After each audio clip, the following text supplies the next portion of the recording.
In my 300 cycles as commander of the Nexus Prime Advanced Military Academy, I had never encountered a species quite as puzzling as humans. Oh, certainly I had seen my share of oddities, the crystalline beings of Taurus 7 who communicated through light patterns, the gaseous entities from the Carina Nebula who could diffuse through walls, but humans? They were something else entirely. My name is Commander Kraz Thull, and this is the story of how one small human changed everything we thought we knew about their species. It was during the grand conjunction of our 3 moons when she first arrived. Alexandra Blackwood, though she insisted on being called Alex, stood before me in my office, barely reaching the height of my lower thorax. Her soft, pink-tinted skin looked as fragile as a newborn Xylaxian's membrane, and her bone structure seemed insufficient to support even basic motor functions. "Commander," she said, her voice clear and steady, reporting for duty as ordered. I clicked my mandibles thoughtfully, examining her transfer credentials on my holoscreen. "You understand, Cadet Blackwood, that our training programs are designed for, well, more robust species." She smiled. By the stars, what an unsettling expression. Those flat teeth exposed in what their species considered friendly, but to any rational being, it looked like a threat display. "With all due respect, Commander, I believe I'll manage." Behind me, Sub-Commander V-Rex snorted through his breathing filters. I could hardly blame him. The human before us wore no exoskeleton, possessed no natural armor, and showed no obvious defensive capabilities. Her only protection was the standard-issue Academy uniform, which hung loosely on her frame like decorative fabric on a maintenance drone. "Very well," I said, my secondary hearts thrumming with concern. "But you must sign additional waivers. Our medical bay isn't equipped for your kind." "Of course, Commander. I've already submitted them through the neural network." Efficiency. At least she had that going for her. But as I watched her leave my office with those bizarre bipedal movements, I couldn't shake the feeling that accepting her transfer was a terrible mistake. The Academy's reputation for producing the galaxy's finest warriors spanned 12 star systems. How could this soft, small creature possibly survive our training regime? That evening, during the faculty gathering, the betting pool was already in full swing. Professor Glix, our zero-gravity combat instructor, gave her 3 days before she'd request a transfer. The more optimistic Lieutenant Yara wagered she'd last a week. Only Dr. Pax, our xenobiologist, seemed thoughtful rather than dismissive. "You know," he mused, his sensory tentacles waving in contemplation, "humans are classified as persistence predators on their home world." "Persistence predators," Lieutenant Yara scoffed, her crystalline form shimmering with amusement. "What does that even mean?" "They chase their prey until it gets tired." "Precisely," Dr. Pax replied. The entire faculty lounge erupted in laughter. Even I couldn't help but join in. The idea seemed preposterous. In what universe could tiring out prey be considered an effective hunting strategy? But as I reviewed her physical baseline scores that night, something caught my attention. While her strength ratings were abysmal compared to our Thoraxian students, and her reaction times paled against our Velocian cadets, there was one metric where she excelled: endurance. The testing drone had given up before she did. I dismissed it as a mechanical malfunction. After all, how could a species without natural weapons, without armor, without even basic regenerative capabilities, possibly endure our combat training? She would either wash out or transfer within days. It was inevitable. Oh, how wrong I was. The next morning, as I watched her join the other first-year cadets in the assembly yard, I noticed something odd. While every other species naturally grouped with their own kind, she stood alone, surveying her surroundings with those strangely forward-facing eyes. There was something in her stance, something in the way she held herself, that I couldn't quite identify. It would take me another full cycle to realize what I was seeing that day. It wasn't weakness or isolation I was witnessing. It was patience. The first week of training brought exactly what I expected: chaos, confusion, and a steady stream of medical bay reports. Though surprisingly, none of them concerned our human cadet. Sub-Commander V-Rex took particular pleasure in assigning Cadet Blackwood to the most demanding physical tasks. Hauling graviton stabilizers? Send the human. Maintenance duty in the high-pressure chambers? Let the fragile creature handle it. Cleaning the acidic residue from the weapon's range? Perfect job for the soft-skinned one. But she never complained. never failed. Never even showed signs of fatigue. Most peculiar, Dr. Pax commented during our daily briefing. Her cellular repair rate is off the charts. I gestured for him to elaborate, my primary antennae twitching with interest. Look here, he pointed to a biorhythm chart. After each task, her muscle fibers show micro tears, but instead of degrading, they regenerate stronger. It's as if she's adapting. Impossible, V. Rex rumbled. No species can simply adapt on demand. That afternoon, I decided to observe her training session personally. The obstacle course was particularly brutal, designed by our thoracian combat specialists to challenge even the most enhanced beings. As expected, she was dead last among the cadets, but she never stopped moving. While the Velocian cadets darted through with lightning speed but needed long rest periods, and the thoracians powered through but quickly depleted their energy reserves, Blackwood maintained a steady, relentless pace, hour after hour, lap after lap. During the high-gravity segment, something unusual happened. Cadet Vorkath, our top thoracian student, calibrated the gravity generators to triple their intended output as Blackwood passed beneath them. A classic hazing technique, if an unauthorized one. The increased gravitational force should have crushed her inferior skeletal structure instantly. Instead, she dropped to all fours, muscles straining, and crawled forward. It took her 14 minutes to cross a 10-meter section, but she crossed it. Fascinating, Dr. Pax whispered beside me. Her bones aren't breaking, they're reinforcing themselves under pressure. Later that week, during underwater combat training, her breathing apparatus mysteriously malfunctioned. Instead of panicking, she calmly removed the device, held her breath, and completed the exercise. 4 minutes underwater. No auxiliary breathing system. Just a little free diving, she told the astonished instructor. Used to do it back home for fun. The accidents continued. Training drones mysteriously malfunctioned around her, weapon systems developed unexpected glitches, and environmental controls went haywire. Through it all, she adapted, survived, pressed on. But it was during the night cycles that I noticed something truly remarkable.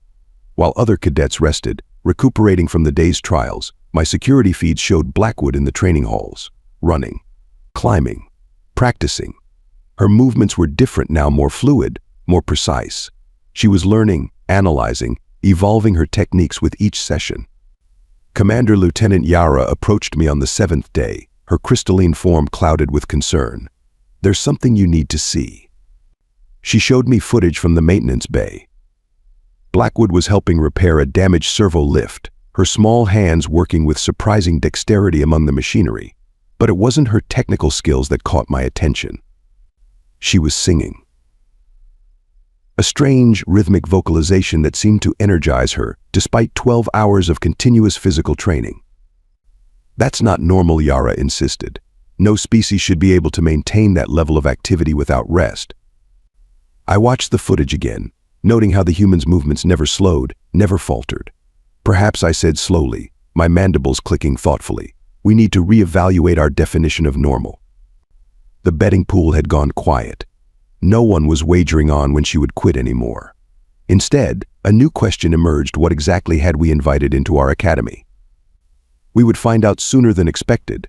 Basic combat training was scheduled to begin the following week, and with it would come revelations none of us were prepared for. Basic combat training began on the first day of the Nexus Prime's Red Moon cycle. The combat arena, a massive geodesic dome of crystalline alloys and pulse-hardened titanium, thrummed with nervous energy as 93 cadets from 27 species assembled for their first lesson. Combat Master Thex, a towering drachnid whose scales bore the scars of 1,000 battles, surveyed the gathered cadets with his 4 eyes. His tail, tipped with venomous barbs, swayed rhythmically behind him. Combat, his voice resonated through the arena, is not about strength alone. It is about understanding your enemy, yourself, the space between breaths. My attention was drawn to Cadet Blackwood, standing in the back row.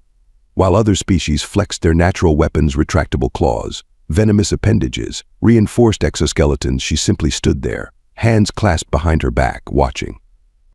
Pairs will be randomly assigned, Thex announced. First exercise defensive postures. The holo matrix hummed to life, matching partners based on their baseline physical metrics. A mistake in programming, surely, when it paired Blackwood with Vorkath. Vorkath, nearly 3 meters of armored thoracian muscle, turned to face his human partner. His mandibles clicked in what we all recognized as barely suppressed laughter. Perhaps, small one, you would prefer to forfeit. Thanks for the concern, Blackwood replied with that unsettling smile. But I'll manage. The first exercise was simple enough. One partner would attack with standard strikes, while the other practiced defensive maneuvers. Vorkath, designated as the attacker, moved with surprising speed for his size. What happened next defied explanation. His first strike, powerful enough to dent battle-grade armor, met empty air. Blackwood had shifted not quickly, but efficiently. Minimal movement, maximum effect. Vorkath struck again, and again. Each time the human moved just enough to avoid impact. Fascinating, Dr. Pax murmured beside me, his sensory tentacles writhing with excitement. She's not trying to match his speed or strength. She's conserving energy. Combat Master Thex rumbled, approaching our observation post, and learning. He was right. With each attack, Blackwood's movements became more precise. She was adapting to Vorkath's rhythm, his patterns, his tells. The thoracian student, frustrated by his inability to land a single hit, began striking harder, faster, abandoning proper form for brute force. Then it happened. A slight miscalculation. Vorkath's armored fist grazed Blackwood's shoulder, a blow that should have shattered her fragile bones. The entire arena fell silent. But Blackwood didn't fall. Didn't scream. Didn't even flinch. A bruise blossomed on her exposed skin, spreading like spilled ink. "Good hit," she said calmly. "My turn." The exercise continued, roles reversed. Everyone expected a farcical display. What damage could a human possibly inflict on thoracian armor? But Blackwood didn't attempt to match Vorkath's power. Instead, she moved like water, flowing around his defenses, tapping specific points on his exoskeleton with surgical precision. At first, Vorkath laughed. Then his movements became sluggish. His coordination suffered. By the end of the session, his left arm hung uselessly at his side. Pressure points, she explained later when Combat Master Thex questioned her technique. Every species has them, even ones with exoskeletons. It's just a matter of studying anatomical weak spots. The revelation sent shockwaves through the academy. Cadets who had dismissed her as a curiosity now watched her with wary respect. Combat instructors reviewed their footage of her techniques, noting how she turned opponents' strengths against them. Even the Volosians, proud of their superior speed, couldn't land a hit when paired with her. But it was her pain tolerance that truly unnerved us. During a particularly intense training session, a crystalline cadet's razor-sharp edge sliced her arm. Red human blood, so strange in its liquid form, dripped onto the training mat. Medical attention I began to order, but Blackwood waved it off. "Just a scratch," she said, wrapping a compression bandage around the wound. "Had worse from paper cuts." The next day she was back in training, injury already healing. No regeneration chamber, no medical intervention. Just that bizarre human biology doing what should have been impossible. Vorkath's humiliation festered. Other cadets noticed him studying human anatomy files, probing for weaknesses. His attacks during practice sessions grew increasingly aggressive, towing the line between training and actual combat. Watch that, one Combat Master Thex advised me privately. Wounded pride makes for dangerous decisions. As if to prove his point, that afternoon's training session ended with another accident.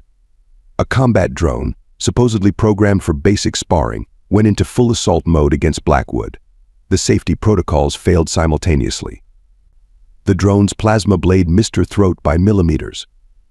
Later, reviewing the security logs, we found evidence of tampering. But nothing could be proven. Vorkath's alibi was perfect, his technical expertise insufficient to have reprogrammed the drone. But when Blackwood passed him in the corridor that evening, she smiled, not her usual friendly expression, but something predatory. For the first time, I saw a thoracian step back from a human. Commander Dr. Pax approached me after hours, his tentacles rippling with agitation. "I've been analyzing her combat footage. The way she moves, her reaction patterns. This isn't just natural ability." "Explain." "She's had training. Extensive training." The question is what kind? The challenge came during morning assembly, as the 3 moons of Nexus Prime cast their pale light through the Academy's crystalline dome. Vorkath stood before the gathered cadets, his armored form casting a long shadow across the assembly hall floor. Cadet Alexandra Blackwood's voice boomed through the chamber. I formally invoked the right of challenge. The assembly hall erupted in a cacophony of clicks, whistles, and electromagnetic pulses, the varied sounds of shocked alien species. The right of challenge was an ancient tradition, rarely invoked, allowing students to prove their combat worthiness in officially sanctioned duels. Blackwood turned from her position in the front row, that now familiar calculated smile playing across her face. I accept. Subcommander V-Rex protested quietly at my side. The size difference alone makes this contest questionable under safety protocols. But I noticed something in Blackwood's stance that gave me pause. There was no tension, no fear. If anything, she seemed relieved, as though something long anticipated had finally arrived. State your terms, I announced, following protocol. Vorkath's mandibles clicked rapidly, a sign of confidence among Thoraxians. Full combat protocols. Victory by submission or incapacitation. 3 solar cycles from today. Standard safety measures will be enforced, I declared. No lethal force. No permanent damage. Medical personnel must be present. The betting pools exploded within hours. The odds against Blackwood were astronomical, 100-1 in most circles. Vorkath's victory was considered so certain that some bookmakers refused to take bets on him, only accepting wagers on how long the human would last. But a curious thing happened. The maintenance crews who had worked alongside Blackwood during her punishment details started placing small bets in her favor. So did several combat instructors who had observed her training sessions. Most interesting of all, Dr. Pax wagered his entire month's salary on her. During the preparation period, both combatants were granted access to private training facilities. Vorkath's regime was predictable power exercises, endurance training, tactical simulations against human opponents. Blackwood's preparation was anything but standard. Commander Lieutenant Yara reported, her crystalline form flickering with confusion. She's requested access to the environmental controls of the combat arena. For what purpose? She says she wants to study the ventilation systems and light refraction patterns. I granted the request, curious to see what she planned. The security feeds showed her spending hours simply walking the arena, occasionally stopping to make notes or take measurements. She paid particular attention to the acoustics, testing how sound carried from different positions. The night before the challenge, I found her in the tactical library, reviewing historical footage of Thoraxian combat matches. Looking for weaknesses, I asked. No, sir. Studying victory celebrations. I want to make sure I recognize when he yields. Her confidence should have seemed arrogant. Instead, it was unsettling. The morning of the challenge arrived with all 3 moons in alignment, a rare occurrence that some took as an omen. The combat arena had been reconfigured for the duel, its adaptive terrain set to neutral configuration. Medical teams stood ready with species-specific emergency equipment. As the combatants prepared in their respective ready rooms, I reviewed the combat protocols one final time. The rules were simple but absolute. No external weapons allowed, only natural abilities and hand-to-hand combat techniques. Victory by submission or incapacitation only. Medical surrender could be called by the attending physician. Arena boundaries were absolute, leaving the designated combat zone counted as forfeit. A young Velocian cadet approached Dr. Pax just before the match began. Sir, why did you bet on the human? The xenobiologist's tentacles waved thoughtfully. Because in all my studies of Earth's history, I've learned one crucial thing about humans. They're at their most dangerous, not when they're angry, but when they're calm. And I've never seen anyone as calm as Cadet Blackwood is right now. The arena shields hummed to life, creating an impenetrable barrier between the combat zone and the spectators. The atmospheric processors adjusted to maintain optimal conditions for both species. The medical monitors activated, tracking vital signs.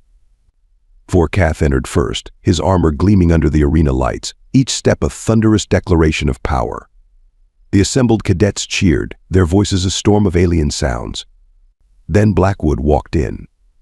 She wore the standard Academy combat suit, no additional protection. Her movements were relaxed, almost casual. But there was something different about her eyes now, a focus that reminded me of targeting systems locking onto their prey. Final chance to withdraw, Vorkath offered, mandibles spread in what his species considered a gracious smile. Blackwood rolled her shoulders, bounced lightly on the balls of her feet, and replied, "Not a chance, big guy." "Shall we dance?"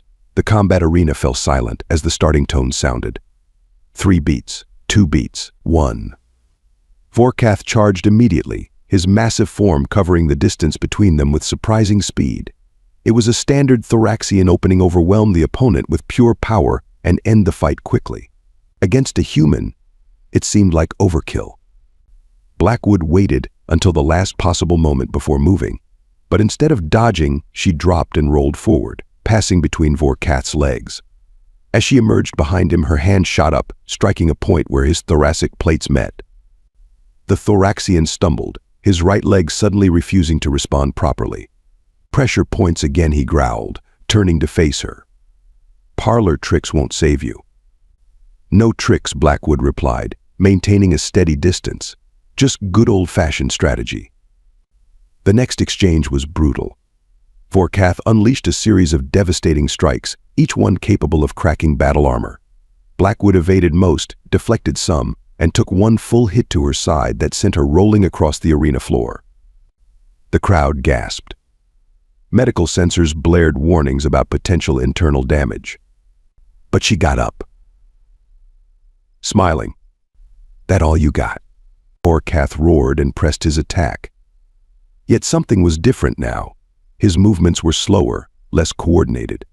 The point Blackwood had struck was affecting his balance more than it should have. "Notice something wrong?" she asked, ducking under another swing. "Feeling a bit sluggish? Maybe having trouble regulating your body temperature." The Thoraxian's attacks became more frenzied, but Blackwood had stopped retreating. Instead, she was leading him in a circular pattern around the arena.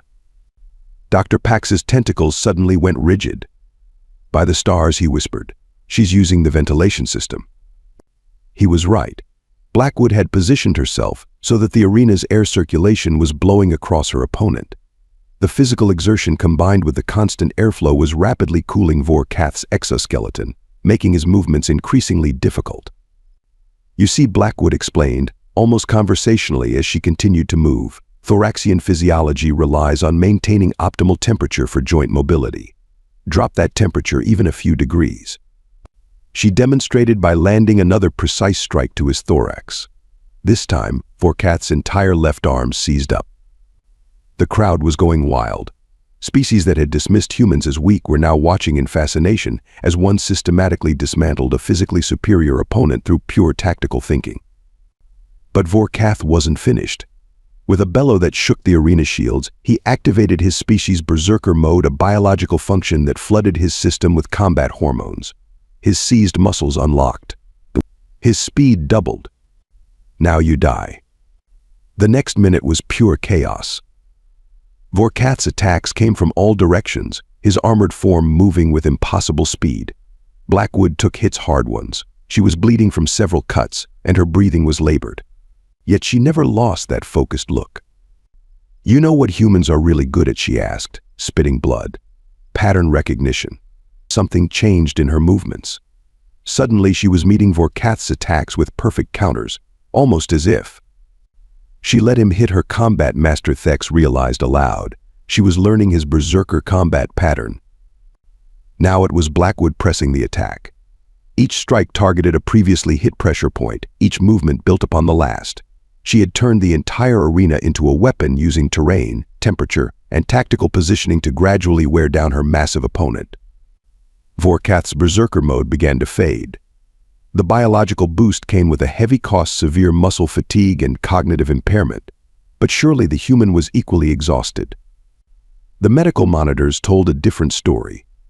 While Blackwood's vital signs showed stress and injury, her endurance levels were holding steady. She had paced herself perfectly. "Want to know another fun fact about humans?" she asked, circling her increasingly desperate opponent. "We used to hunt by chasing our prey until it collapsed from exhaustion. Some tribes still do. They call it persistence hunting." The revelation hit me like a gravity wave. She had never intended to overpower Vorkath. This entire fight had been a persistence hunt. The end came suddenly. Vorkath, his systems failing and his movements uncoordinated, launched one final charge. Blackwood sidestepped, hooked her foot behind his knee right where she'd struck at the start of the fight, and used his own momentum to send him crashing down. Before he could rise, she was on his back, applying pressure to specific points on his neck and thorax.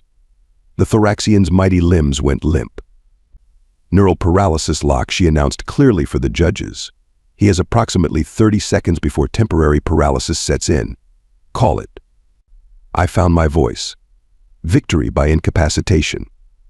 Match to Cadet Blackwood. The arena erupted. Species that had never agreed on anything were united in their shock and admiration. Medical teams rushed in, though Blackwood waved them off until they had seen to Vorkath first. As the paralysis wore off and he could move again, Vorkath did something unexpected. He laughed. "You," he said, mandibles clicking in appreciation, "are a worthy opponent." Blackwood helped him up, her small hand almost comical against his massive arm. "You too, big guy. Thanks for not holding back." The combat floor was a mess of scuff marks, blood drops both human red and Thoraxian blue, and patches of frost where the manipulated air circulation had done its work. It told the story of a battle that would be studied in the academy for years to come. But it was the reactions of the other cadets that truly marked the day's significance. Species that had dismissed humans as soft, weak prey creatures were frantically updating their tactical databases. Combat instructors were already discussing how to incorporate human fighting techniques into their training programs. And in the medical bay, as Dr. Pax treated her injuries, Blackwood finally revealed the truth that would change everything we thought we knew about her species. "You know what the really funny thing is," she said, wincing as a bone knitter sealed her cracked ribs. "Back home, I was just average in combat training. The truth emerged 3 days after the combat trial, not through any security breach or investigation, but because Blackwood herself decided to come clean during her medical evaluation. Just a regular graduate of the Terra Nova Defense Academy," she explained, as Dr. Pax's tentacles waved in disbelief. "Specialized in xenobiology and adaptive combat techniques. Nothing special." Nothing special. The words echoed through my mind as I reviewed her full credentials, finally unsealed by Earth's military command. Alexandra Blackwood had graduated top of her class in xenobiological combat adaptation. Her thesis on leveraging environmental factors against physiologically superior opponents had become standard reading in Earth's military academies. So the whole Helpless Human Act, Subcommander V. Rex asked during our staff meeting. "Not an act," she corrected. "Just incomplete information. Humans are physically weaker than most spacefaring species. We had to adapt. Learn. Think differently. Every human who goes through basic training learns to turn their environment into a weapon, to study their opponents, to endure." The implications were staggering. We had assumed humans were newcomers to galactic warfare, barely able to defend themselves. Instead, they had developed an entire combat doctrine based on analyzing and countering physiologically superior opponents. The Academy changed after that. Training programs were revised to include modules on environmental adaptation and tactical endurance. Species that had relied purely on natural weapons began studying pressure points and biomechanical weaknesses. Vorkath, surprisingly, became one of Blackwood's strongest advocates. "Fight smart, not just hard," became his new motto as he incorporated human combat techniques into his training routine. The sight of a massive Thoraxian practicing precision strikes alongside a human quickly became normal in the combat halls. During one of our last conversations before her graduation, Blackwood shared something that truly opened my eyes to human potential. "You know what makes humans really dangerous, Commander?" she asked, watching a mixed group of cadets practicing together. "Not our endurance, not our adaptability, but our ability to learn from everyone we meet. Every species that thought they could crush us just taught us new ways to fight back." She graduated with honors, of course. Her final combat demonstration, a synchronized display of multiple alien martial arts styles adapted for human use, drew observers from 12 different military academies across the galaxy. But it was during the graduation ceremony that we received the biggest surprise. Admiral Zhang of the Earth Defense Force attended personally a highly unusual gesture for a single cadet's graduation. Commander Kraz Thul, he said during our private meeting, "I want to thank you for helping prove our point. Your point. That humans and aliens can learn from each other." Cadet Blackwood wasn't just a student here. She was proof that our species can adapt to and excel in galactic society. I understood then. Earth hadn't sent us a student. They had sent us a message humans weren't just surviving in the galaxy, they were thriving by learning, adapting, and growing stronger with each challenge. Now, as I watch the latest batch of cadets arrive at the academy, I see 6 humans among them. None of them look particularly impressive. All of them have that same patient, observant look that I once mistook for weakness in Blackwood. The other cadets don't underestimate them anymore.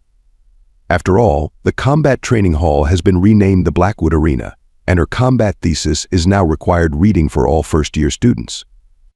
As for Alexandra Blackwood, last I heard she was developing new combat training protocols for mixed species units. Apparently she's proving that human adaptability works both ways, not just learning from other species, but teaching them how to transcend their own physical limitations. I keep her graduation quote displayed in my office. The greatest strength isn't in having natural weapons, but in learning to turn everything into one. Humans. Still full of surprises.